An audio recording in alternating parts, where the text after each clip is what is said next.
Gracias. El día de hoy no voy a encender mi cámara por quebrantos de salud, no quiero que me vean ustedes. Espero su comprensión, por favor. Pero vamos a tratar de completar nuestro programa del día de hoy. Voy a compartir la pantalla y solo me indican si la pueden ver, por favor.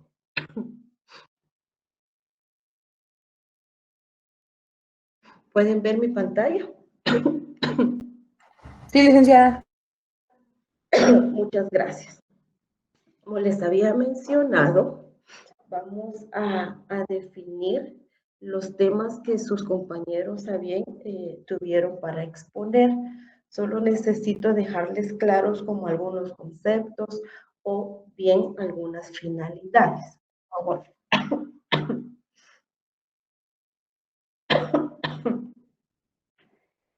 Permítanme que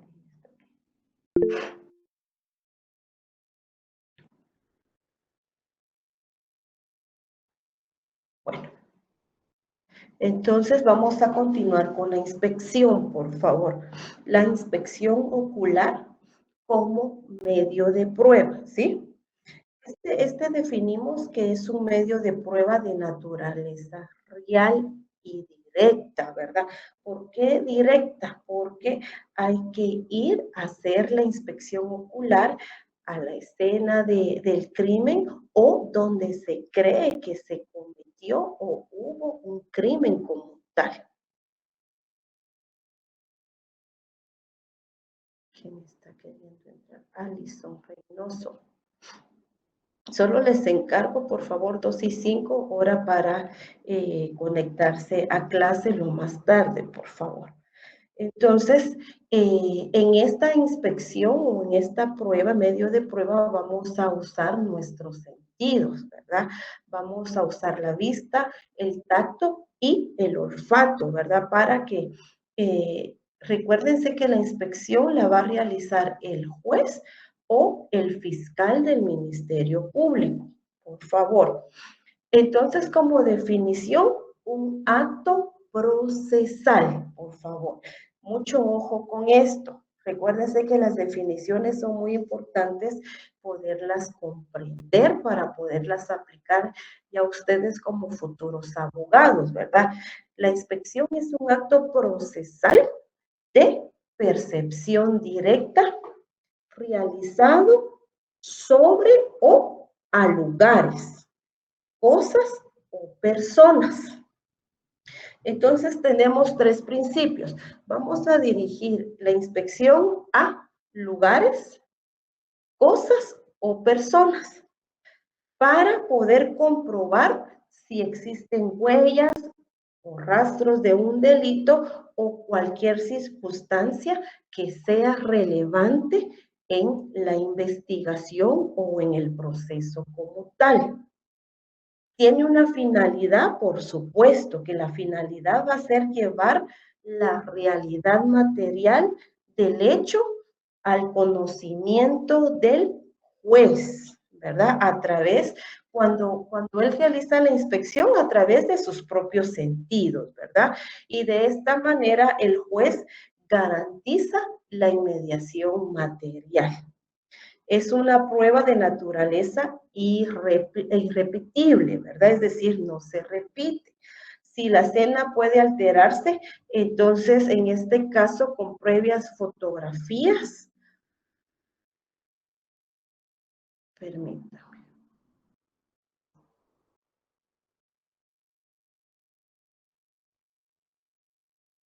Por favor, 12 y 5 la hora para poder admitirlo más tarde, por favor.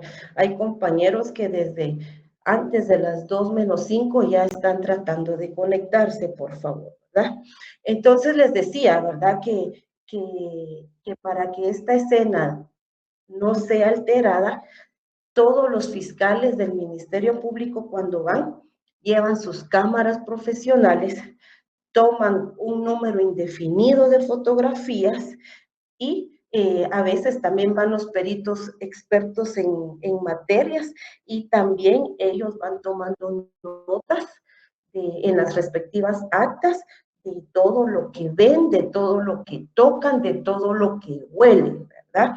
Recuérdense que a veces hay inspecciones oculares cuando, por ejemplo, hay cadáveres que ya llevan algunos días de estar ahí, ¿verdad? Y cuando a veces se reciben denuncias, ya sea vía telefónica o presencial, donde se cree que hay cadáveres, ¿verdad? Entonces, llegan los fiscales del Ministerio Público y lo primero que sienten es un olor fétido, ¿verdad? O es decir, un mal olor. Entonces, por eso se involucran los sentidos, ¿verdad? La inspección en la fase de la investigación a cargo del Ministerio Público y acompañado por la Policía Nacional Civil. Recuérdense que la inspección ocular, como yo se los mencioné, creo que al grupo que expuso, que se realizaba en la fase preparatoria, ¿verdad? La inspección es realizada principalmente por el Ministerio Público con apoyo siempre de Policía Nacional Civil o bien los peritos del Instituto Nacional de Ciencias Forenses, más conocido como INACIF. Para ello vamos a necesitar una autorización judicial. Si la inspección debe realizarse en un lugar sujeto a la inviolabilidad del domicilio o en lugares cerrados, requiere una orden judicial previa, ¿verdad? Entonces, voy a pedir que me acompañen con la lectura del artículo 23 de la Constitución Política de la República. Por favor, algún compañero o compañera. Y por favor, los chicos que les acabo de dar admisión 2 y 5, lo más tarde, por favor. Entonces pregunto, ¿alguien que me pueda leer el artículo 23 de la Constitución?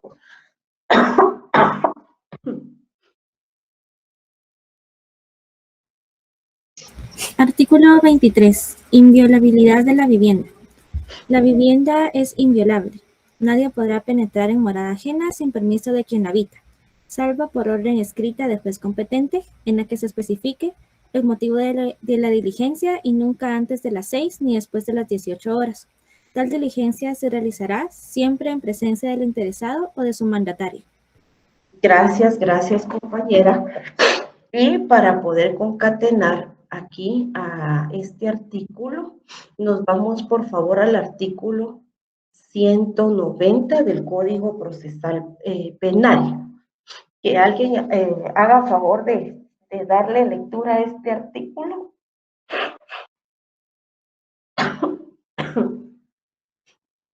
El artículo 190 del Código Procesal Penal, por favor, compañeros.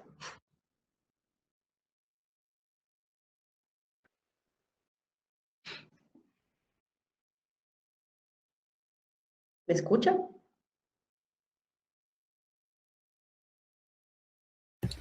Artículo 190. Allanamiento en dependencia cerrada. Cuando el registro se deba practicar en las dependencias cerradas de una morada o de una casa de negocio o en recinto habitado, se requerirá la orden escrita del juez ante quien penda el procedimiento o del presidente si se tratare de un tribunal colegiado. Se exceptúan de lo dispuesto en el párrafo anterior los casos siguientes. 1. Si por incendio, inundación, terremoto u otro estrago semejante se viere amenazada la vida o la integridad física de quienes habiten el lugar. 2. Cuando se denunciare que personas extrañas han sido vistas mientras se introducían en un lugar y existan indicios manifiestos de que cometerán un delito. 3. Si se persigue a una persona para su aprehensión por suponérsele partícipe de un hecho grave. 4. Cuando voces provenientes de un lugar cerrado anuncien que allí se está cometiendo un delito o desde él se pida socorro. La resolución por la cual el juez o el tribunal ordene la entrada y registro de un domicilio o residencia particular será siempre fundada, explicando los motivos que indican la necesidad de registro. Los motivos que determinan el allanamiento sin orden constarán detalladamente en el acta. Gracias, compañero. ¿Verdad? Entonces, el siguiente paso es el acta y la documentación. Ya mencionamos que usamos nuestros sentidos, ¿verdad? Entonces, de todo lo que se percibe por medio de los sentidos, hay que dejar una constancia, ¿verdad? Entonces, la inspección debe constar en un acta o en un registro detallado que describa muy minuciosamente, ¿verdad? Muy detalladamente todo lo que se logró percibir. Debe también complementarse con croquis, fotografías, mapas, videos para garantizar su reproducción en el juicio, ¿verdad? Y luego tenemos la cadena de custodia como paso número 3. La inspección es clave para el aseguramiento de los objetos. Recuérdense que estos objetos van a ser indicios, ¿verdad? Todo indicio recolectado debe ser documentado y sometido a la cadena de custodia. Pregunto, ¿alguien me puede decir qué sabe o qué significa la cadena de custodia?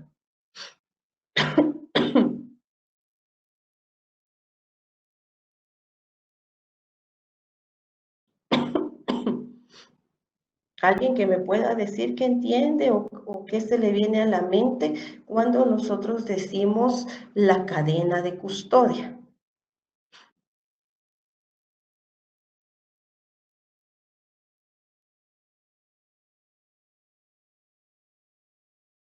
¿Nadie? Bueno, la cadena de custodia es nada más y nada menos el sistema que los agentes del Ministerio Público o los fiscales del Ministerio Público van a, a recolectar, ¿verdad? Generalmente ellos usan, dependiendo lo que encuentren, frascos o sobres de papel manila, ¿verdad? Entonces, ¿cómo ellos lo ordenan? Ellos los van a ir ordenando, ya sea por letras o por números, ¿verdad? Entonces es importante, no sé si ustedes han visto a veces en las noticias o probablemente han presenciado directamente esto.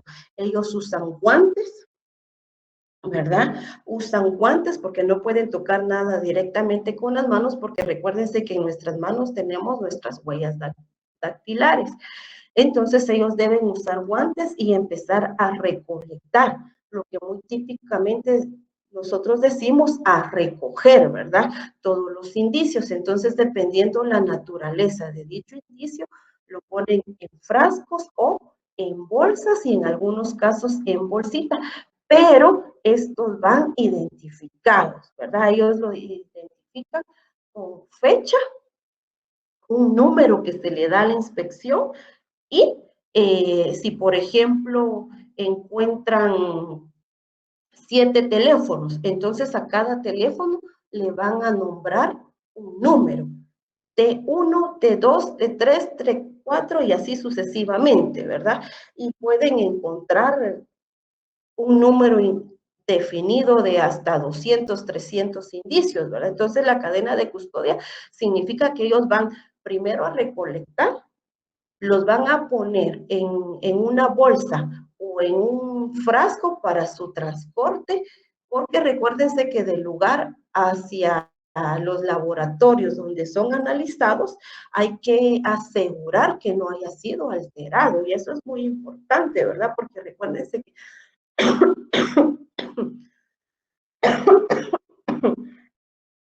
en ese transporte el indicio puede sufrir algún daño. Y mucho ojo con eso, ¿verdad? Porque muchas veces cuando se presenta en la realización del juicio, el abogado defensor refuta muchas veces porque ya está en mal estado o no es visible o no se ve claro, hay alguna duda en ello. Y por eso es muy importante que los fiscales del Ministerio Público tengan mucho cuidado cuando recolectan estos indicios, ¿verdad? Entonces, pregunto, ¿hay alguna pregunta?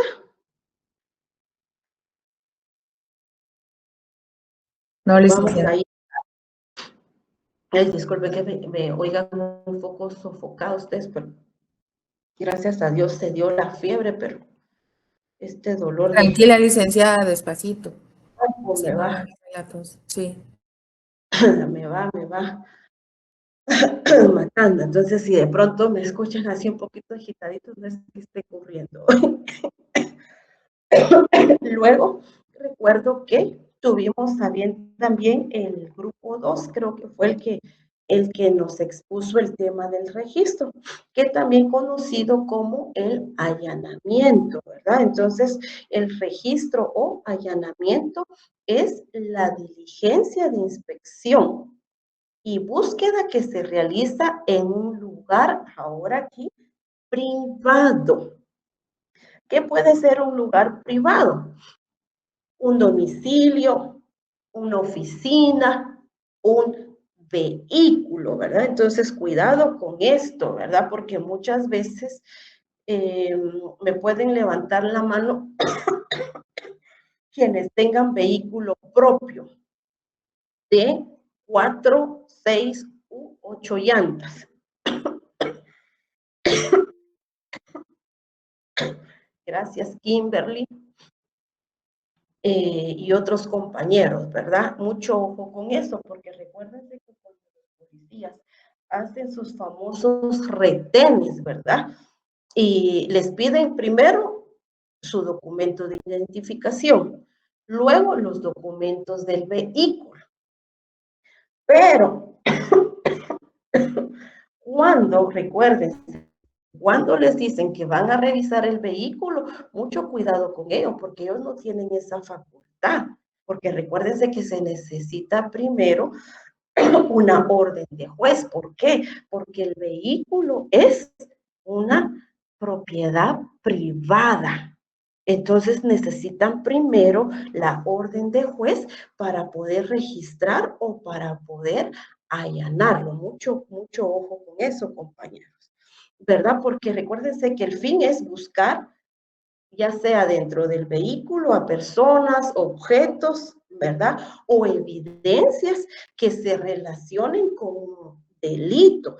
Pero recuérdense que para que su vehículo sea registrado o sea allanado, tiene que haber un indicio de que este vehículo participó en un hecho delictivo. Pero si ustedes vienen de pronto de trabajo hacia casa o de la universidad hacia casa y les quieren registrar, ¿pero por qué?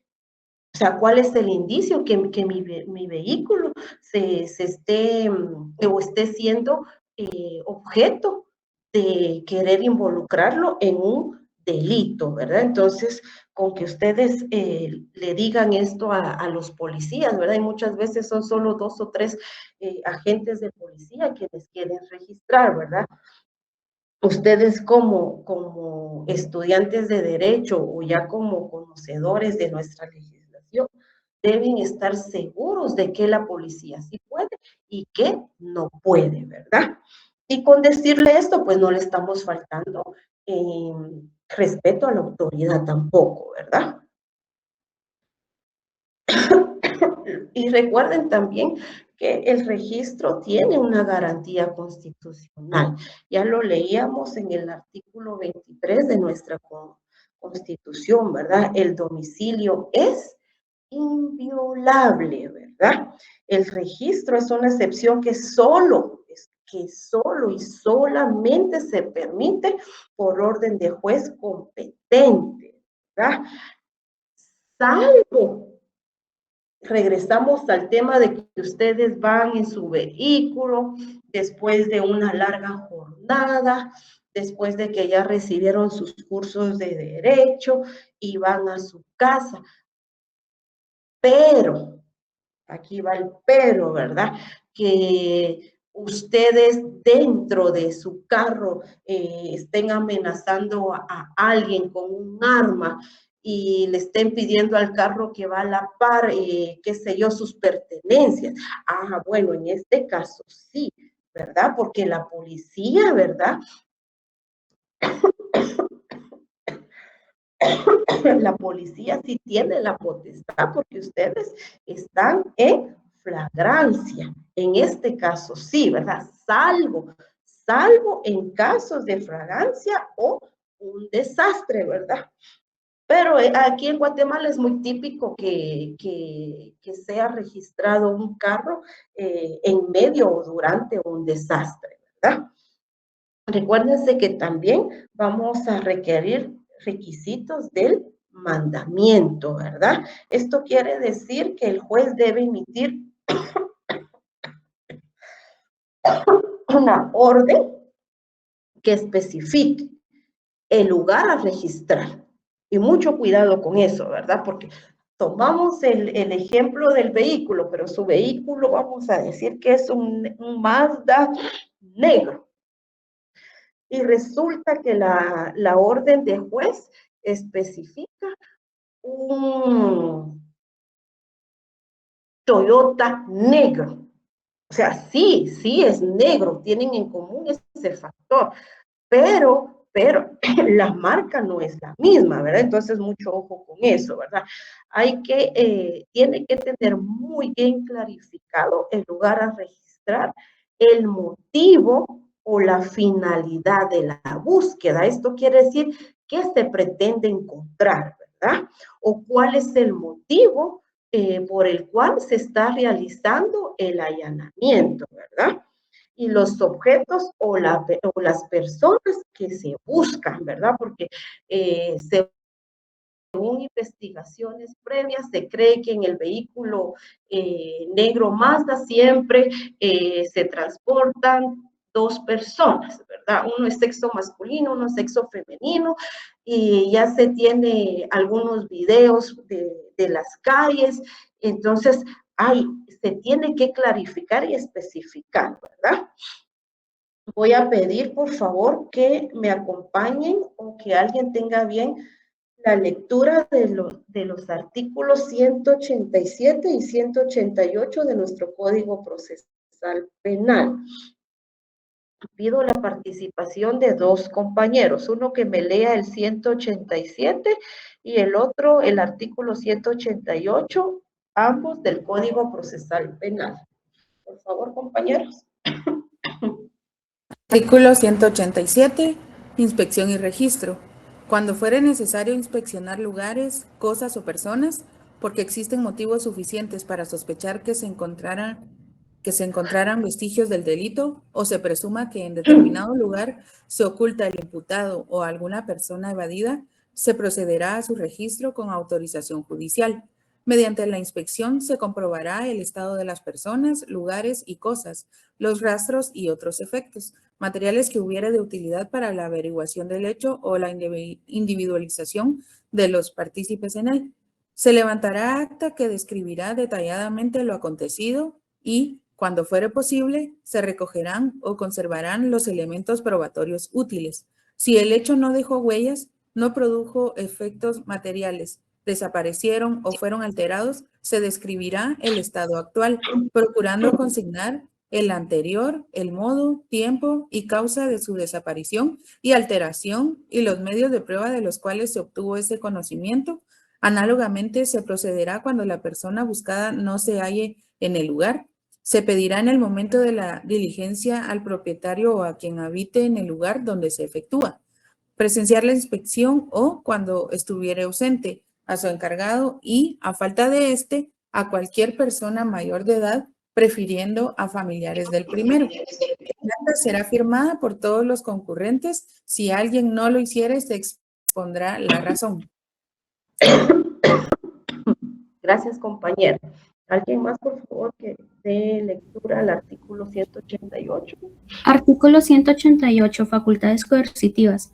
Cuando fuere necesario, el funcionario que practique la inspección podrá ordenar que durante la diligencia no se ausenten las personas que se encuentren en el lugar o que comparezca cualquier otra. Quienes se opusieren podrán ser compelidos por la fuerza pública e incurrirán en la responsabilidad prevista para el caso de incomparecencia injustificada. Gracias, compañero. Bueno, también vamos a tener claro que hay un límite probatorio, ¿verdad? Esto quiere decir que si el registro se realiza sin orden judicial o sin cumplir los requisitos legales que ya fueron expuestos, toda la prueba obtenida será nula de pleno derecho, ¿verdad? Es decir, que esta se convierte en una prueba ilícita. ¿Tenemos alguna duda hasta aquí? Y por favor voy a pedir a nuestro compañero auxiliar, ¿podría ser tan amable de compartir el link de asistencia del día de hoy? Muy bien, licenciada, ahorita lo remito. Gracias.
Licenciada, buenas tardes. O Bresnev, disculpen, ¿cuál es el tema? ¿Podríamos poner medios de prueba?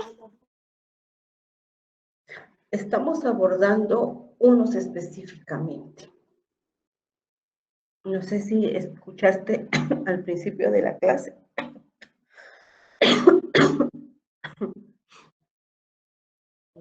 Sí, sí, licenciada. Sí, entonces vamos a consignar ese, por favor.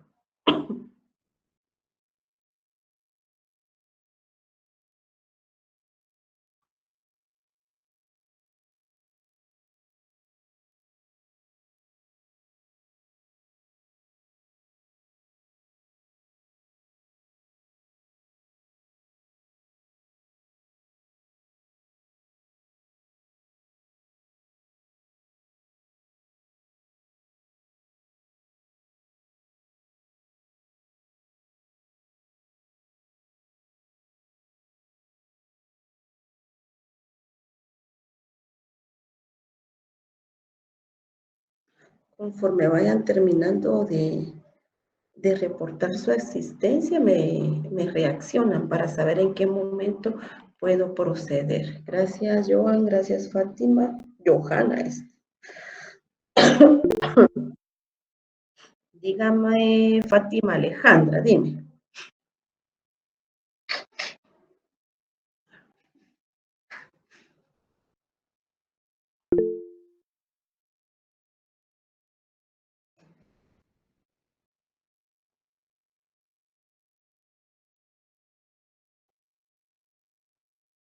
Estamos hablando sobre la inspección ocular y el registro o allanamiento.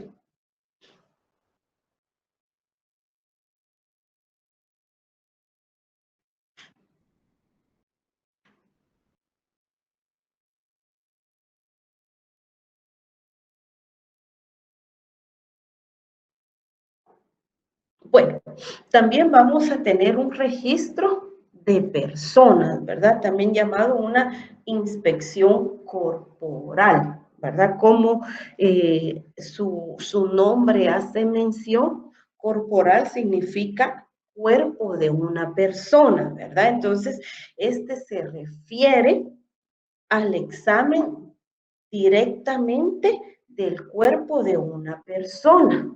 Puede ser una inspección externa, ¿verdad? Y esto va a consistir en un examen de la vestimenta, la ropa, ¿verdad? Específicamente ropa, artículos de vestir, zapatos, bien sea si es masculino, camisa, playera, pantalón, pantaloneta, de una mujer, faldas, vestidos, blusas, ¿verdad? Y su superficie corporal, ¿verdad? Por ejemplo, o esta se hace con el fin, ¿verdad? De buscar rastros, por ejemplo, de pólvora, ¿verdad? Cuando se cree que hubo una manipulación de un arma, o bien manchas de sangre, ¿verdad? Esta puede ser ordenada por el Ministerio Público, pero con conocimiento siempre del juez, ¿verdad? Y también vamos a tener una inspección interna, ¿verdad? Cuando nosotros nos referimos al interno, ya nos referimos, por ejemplo, a mente, órganos, ¿verdad? Todo lo que tenemos en nuestro interior, ¿verdad? Entonces, esto es un examen corporal o mental. En esta diligencia ya implica una instrucción en el cuerpo, una instrucción en el cuerpo, ¿verdad? Ya sea, por ejemplo, extracción de sangre, puede ser para obtener un ADN, pueden ser también rayos X, por ejemplo, o en el caso cuando se cree que se sufrió de una violación, puede haber un examen ginecológico, ¿verdad? Sin embargo, recuérdense que aquí debe prevalecer una garantía, ¿verdad? ¿Y cuál es esa garantía? Solo se puede realizar con el consentimiento expreso de una persona, ¿verdad? Quiere decir, por ejemplo, cuando la persona llega al INASIF, el médico forense le pregunta si puede realizar dicho examen, ¿verdad? Previamente, el médico forense, porque recuérdense que hay diferentes ramas de la medicina, entonces ya sea el psicólogo, ya sea el médico general, le explica, ¿verdad?, en qué va a consistir el examen. Luego que ya se da a conocer en qué consiste el examen, se le pregunta, ¿verdad?, si permite realizar el examen, ¿verdad? O en su defecto, por una orden judicial fundada, ¿verdad? Entonces nos vamos, por favor, al artículo 194 de nuestro Código Procesal Penal. Pido, por favor, que alguien amablemente nos acompañe, por favor, a, a leer este artículo. Por favor, compañeros.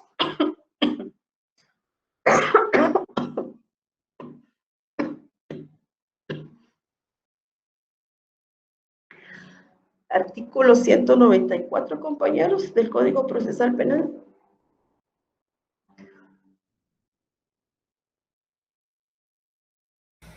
Artículo 194. Reconocimiento corporal o mental. Cuando, con fines de investigación del hecho punible o de identificación, fuera necesario el reconocimiento corporal o mental del imputado, se podrá proceder a su observación, cuidando que se respete su pudor. El examen será practicado con auxilio del perito si fuera necesario y por una persona del mismo sexo. Se procederá de la misma manera con otra persona que no sea el imputado, cuando el reconocimiento fuere de absoluta necesidad para la investigación. Gracias, compañera.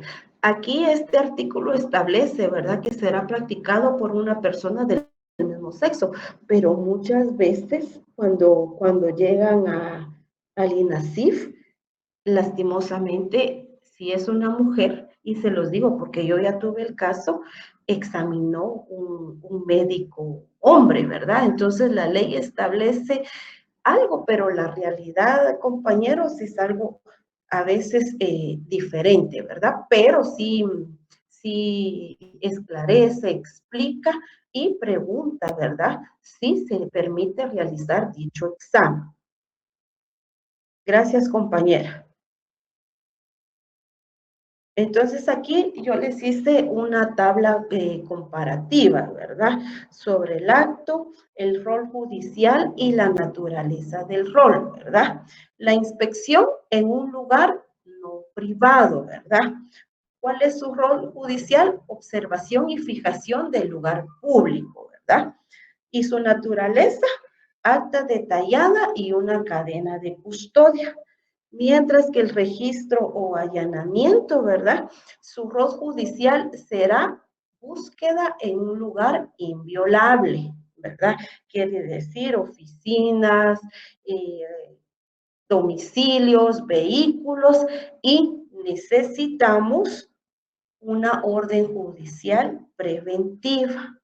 Aquí les consigné el fundamento legal, artículo 23 constitucional. La inspección corporal, que va a ser un examen del cuerpo en su rol judicial, y su naturaleza del rol va a tener un consentimiento u orden judicial fundado, ¿verdad? Entonces, estos cuadritos comparativos siempre sirven, ¿verdad?, para poder entender bien los conceptos a los que se refiere o son objeto de estudio. Yo les voy a pedir un poquito de su comprensión. Vamos a terminar la clase por hoy, haciendo la salvedad que todavía teníamos 10 minutos más, pero todavía me siento un poquito fatigada. Ustedes, Bresner, dime.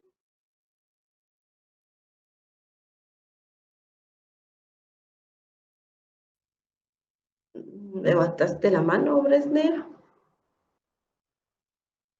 ¿Me escucha, licenciada? Ahora sí. Muy bien. Dime, por favor. Solamente previo a concluir para hacer un anuncio. Entonces, con respecto a la asistencia, compañeros, la asistencia tiene un punteo. Ahora bien, es menester hacer el recordatorio de que para poderse examinar del último examen es necesario y como requisito contar con la asistencia debida. No se puede realizar el examen quien haya faltado más de ciertas ocasiones que son las permitidas por el reglamento.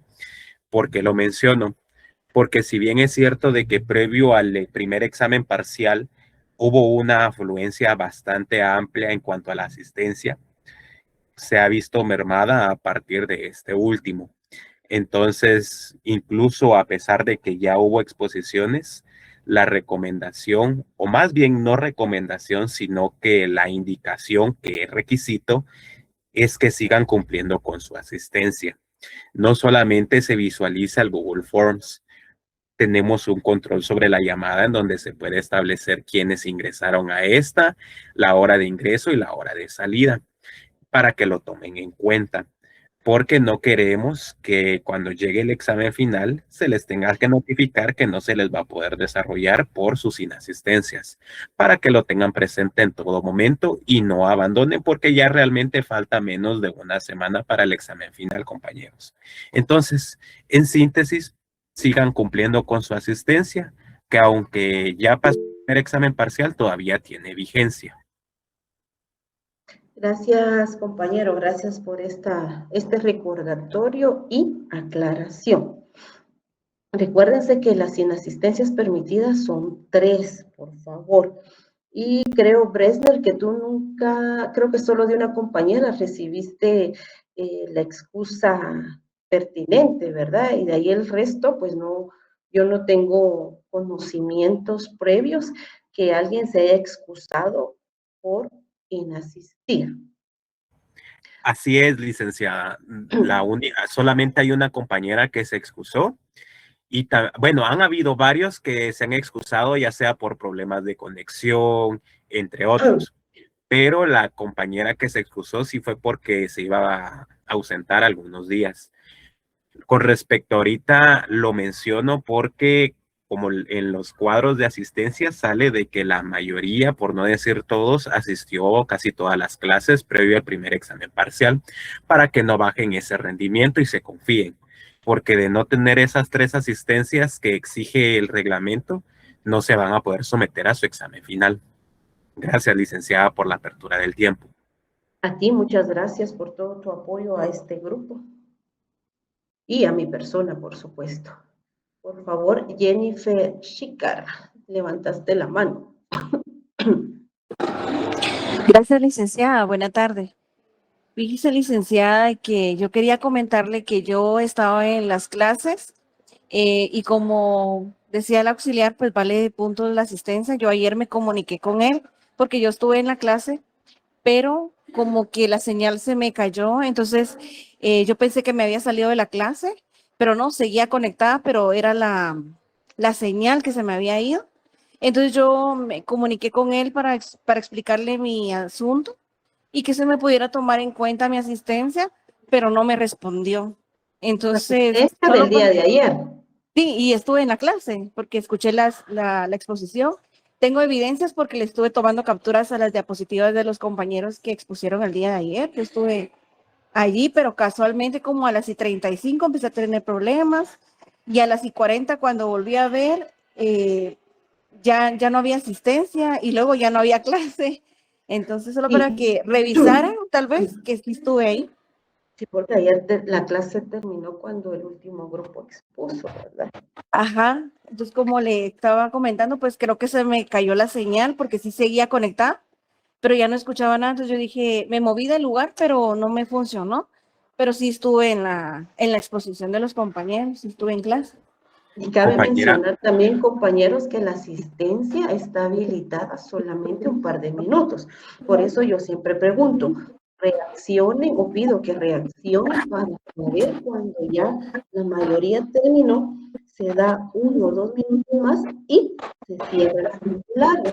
¿Por qué hacemos esto? Porque recuerdan que día lunes y martes tuve compañeros que ingresaron hasta las 2:36, 2:40, entonces no es justo, ¿verdad? Que solo quieran tomar asistencia o llenar el formulario y luego salirse, ¿verdad? Y como les digo, cuando yo inicio la clase, hay compañeros, yo hoy ya tenía una fila de 8 compañeros tratando de unirse a la clase desde las 2:05 de la tarde, ¿verdad? Entonces, respetando esa responsabilidad que tiene la mayoría, pues no se permite que después quieran tomar la asistencia en el momento que el estudiante quiera, ¿verdad? Sí, Brenner, creo que tenías... Sí, licenciada, con respecto a la compañera, lo que sucede es de que ella me escribió hasta a las 2:55 de la tarde, que eran aproximadamente 15 minutos después de que terminó la reunión. Por eso es de que ya no tomé en cuenta la excusa. Gracias, compañero. Licenciada, disculpe, lo que pasa es que estuve buscando el número de él porque en realidad pues en ese momento lo que estaba pensando yo era buscar la asistencia o que algún compañero me pudiera auxiliar, dándome el número del auxiliar porque realmente yo no lo tenía apuntado. Entonces, por esa razón le escribí hasta esa hora, pero yo estaba buscando su número. Pero tú Ajá. estás agregada en el grupo de WhatsApp. Allí en el grupo de WhatsApp está, bueno, deberían de estar todos los estudiantes y dar la información que sea necesaria. Y de hecho, ahí también está el número de nuestro coordinador y el mío también, porque yo estoy agregada en ese grupo. Entonces, sí hay medios de comunicación abiertos para todos. No sé si alguien más tenga otra intervención.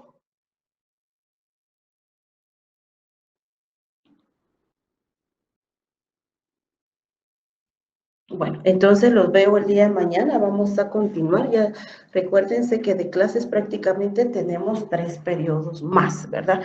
Es motivo por el cual yo dije, o yo decidí continuar con los temas pese a este diagnóstico que tengo de dengue, porque prácticamente estos cursos son rapidísimos, pasan rapidísimos, entonces no nos podemos dar el lujo de estar ausentándonos, ¿verdad? O estar pidiendo permisos, ¿verdad? Entonces, no pedí licencia por lo menos para no perjudicarles a ustedes en su programa, porque ya el miércoles es el examen final.